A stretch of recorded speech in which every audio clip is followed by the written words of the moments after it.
man. Detroit versus everybody, man. Detroit, we rep the hardest, man. We gain the hardest. You know what it is, man. Detroit, CJ, holla at your boy when we get home. Don't forget to check out our sponsor, The Health Blaze, at thehealthblaze.com.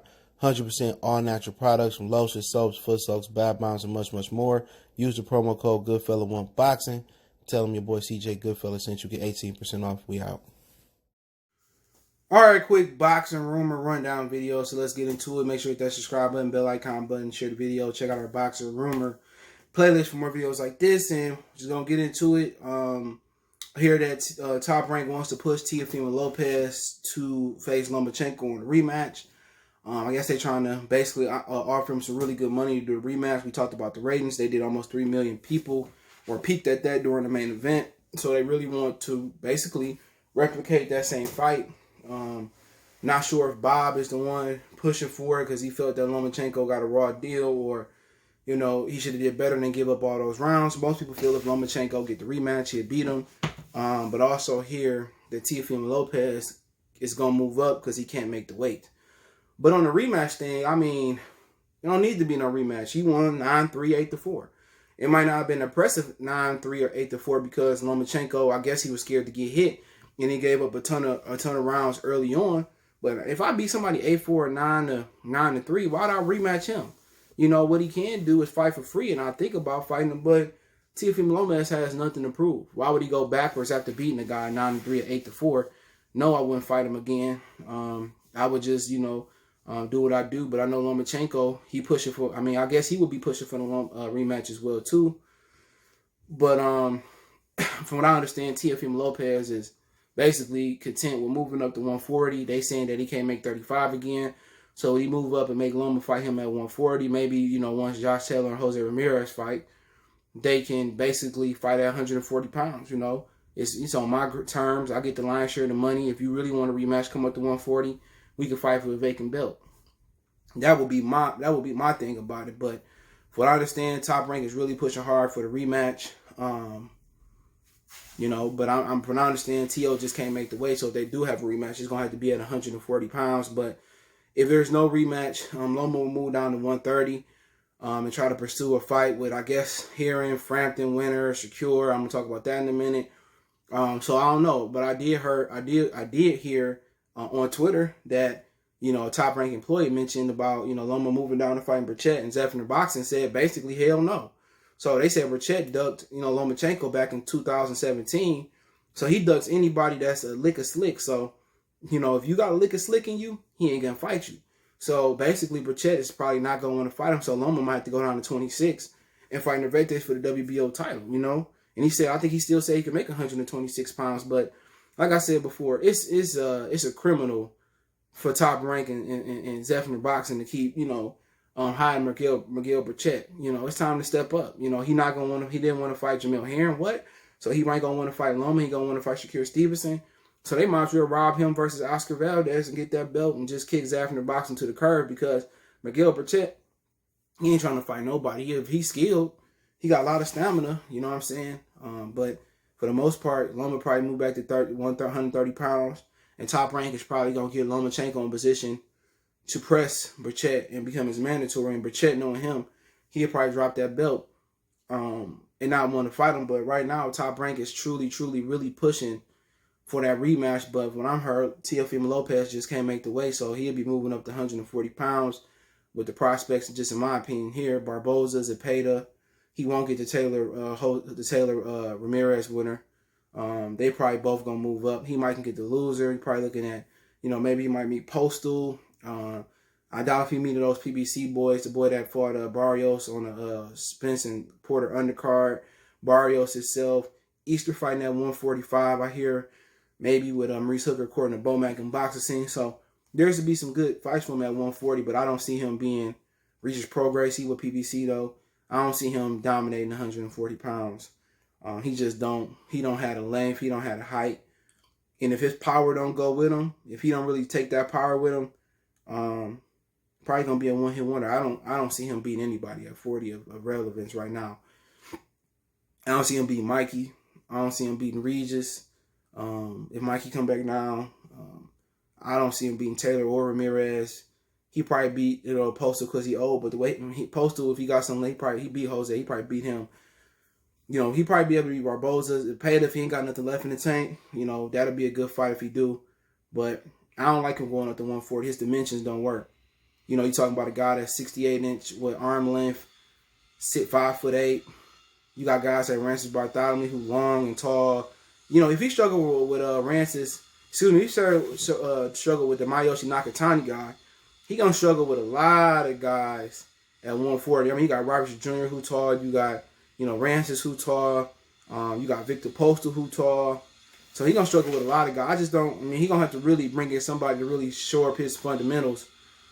To really get that game down. But also, you hear that Shakur Stevenson is coming back in January. I got some names.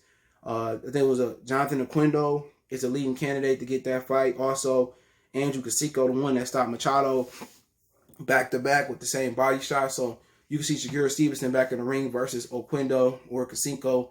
Probably more Oquendo, but you also heard Casico name as well, too. And then he would take on the winner between Frampton and Jamel Herring, who they fighting in the UK.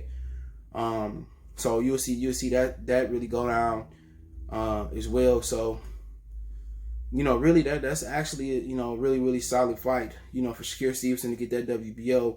If it's Frampton, if Herring fight him, I'm not sure if Herring to fight him because of their close ties. He may end up just retire after the Frampton fight. I think his wife kind of wanted tired of him boxing, so he also was a Marine. So he probably did right and got education. He could easily find, steady work, or, he could start his own business, or, I don't know if he want to train or, whatever he want to do. I think he'll be all right without boxing. But, for Shakur, really the prize is it's Miguel Burchett. That's who you want, but he ain't going to want to fight you. So don't be surprised if Top Rank going to put the ski mask on and rob Burchett. I think they really going to try to force Lomachenko to be his mandatory. But, I mean, Shakur coming back, it's good. I've seen Jonathan Oquendo fight. I don't think it's nothing special of him. I've seen Andrew Casico fight. He just had the remedy, like Hennessy, to knock out Andrew Machado twice. Still ain't heard nothing from Machado since being knocked out. But, with Shakur, he right up there with Boots and Teofimo Lopez and Devin Haney in ability. So, also you got Coburn in that division. They're stalking the winner of stalking the winner of Leo Santa Cruz and Tank as the regular WBA champion. So, got a lot of talent down there, man. Real talk. So, I would still love to see Shakur Stevenson fight, Emmanuel Navarrete and go back down to 26 and fight him. I would love to see that fight, but I think Shakur is too technical for him. What make Navarrete's, what make him special is the way he punches off platform. Kind of remind you of Sean Porter, because he don't, they don't set their feet and throw, but he can generate a little bit more power his weight class than Sean Porter can. But for Shakur, really, really good year in 2021 for him. If everything go according, he could be already a two-time two-weight title holder in 2 different divisions. And also, then you got to get busy.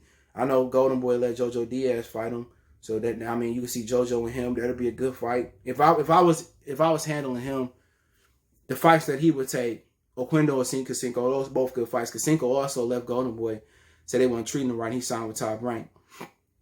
Those good fights. And then the winner of Harrington and Frampton, that's a good fight. All right. But really, I would like to see him fight Emmanuel Navarrete. But I don't think that's going to happen. But if after those 2 fights he get the title, with the Frampton Herring winner, then I would like to see him fight Jojo Diaz if he still got the title. And then I would like to see him go fight Miguel Burchett. Lomachenko, they might have already fought between Burchett and Lomachenko and fight that winner. But really, he got a really, really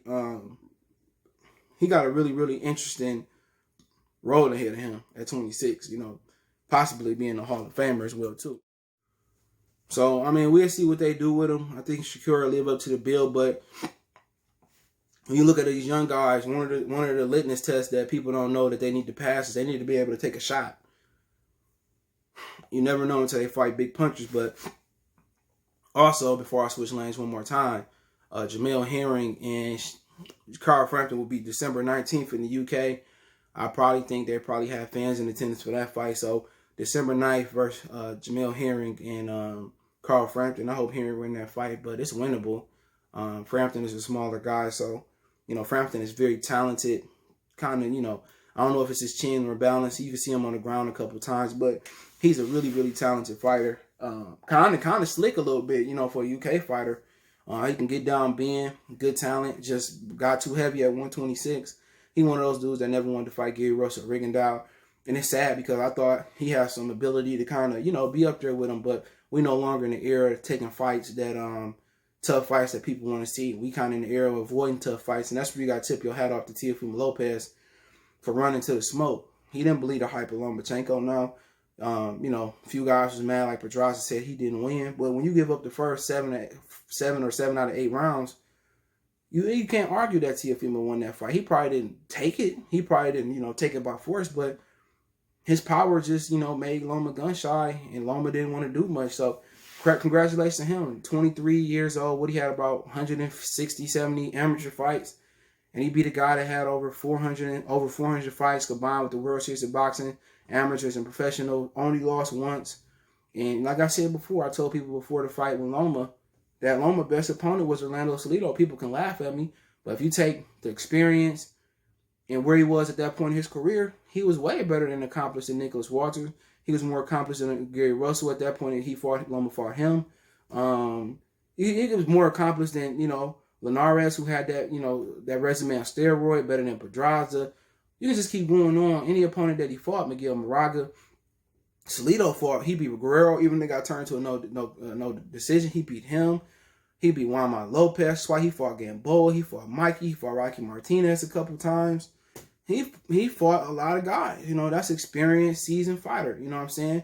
And you got to tip your hat off to a guy like Salido, because Salido is a beast. You know, Salido is a beast, man. And, you know, but, you know, people just look at he got 10 losses.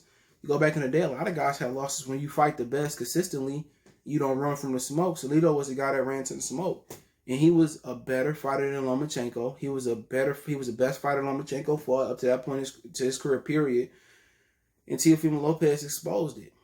You know what I'm saying? But to move on, this is the cherry on top. Xavier Marinez, who beat Rollie and got robbed, he's petitioning to the WBA for a rematch, and the WBA won't grant the rematch. So, like I told you guys, Rollie told people he'd take the rematch, but apparently I told you about a couple months ago, or a month ago, whatever it was, he wasn't going to take the rematch, and pretty much Mayweather must have hit that cash app at the WBA, and the WBA would not be enforcing Jackson Marinez rematch with Rollie. You know what I'm saying? So basically, Rollie ain't going to take that fight. Rollie ain't going to be a man. You know, they felt that they won that fight, no way. And his head was snapping back just like Teofimo Lopez. And to be honest, Jackson Marinez, you know, they need to put him in there with Tank for a real title then. I mean, once, you know, Teo vacate, which it sounds like he's going to vacate and move up, I would love to see him in there with, you know, with Tank. You know, he deserved that big fight. And that's just how you rolling. You know, when you one of those kids who unknown, or you're an unknown guy from around America, or you from the Dominican Republic, this is how they do business. You know, Mayweather shady, you know what I'm saying? If you ain't going to get that dude a title, give him another big fight. If you ain't going to give him another big fight, pay him, man. Pay him some money, bro.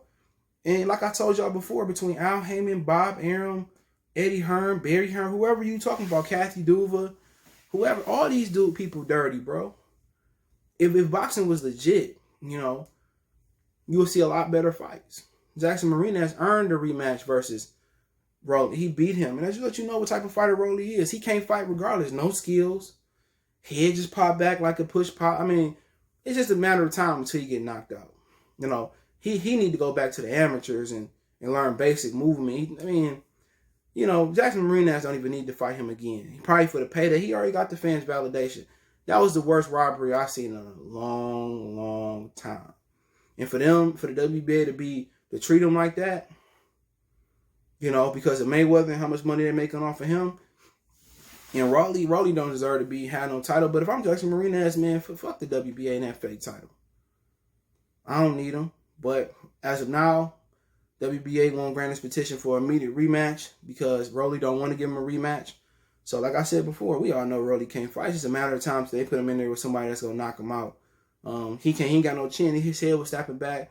And this is why, you know, if you ain't got the power or you ain't got the aggressiveness or the tenacity to go in there for the knockout, you know, shit, you probably gonna get robbed on the cars. But hey, it is what it is. Let me know what you guys think. Don't forget we on Facebook, Instagram, Twitter. You can reach out if you have a business question, inquiry, sponsorship, video request.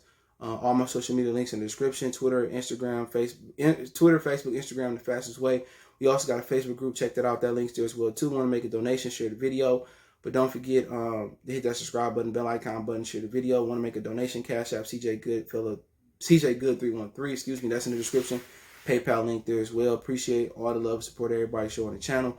Best way to donate, share the video. Check out the backup channel, Goodfellas Sports TV 2.0. And check out my other channel right here, Mercy Sports Talk, for more Detroit news and sports. Appreciate the love and support right here on YouTube. We going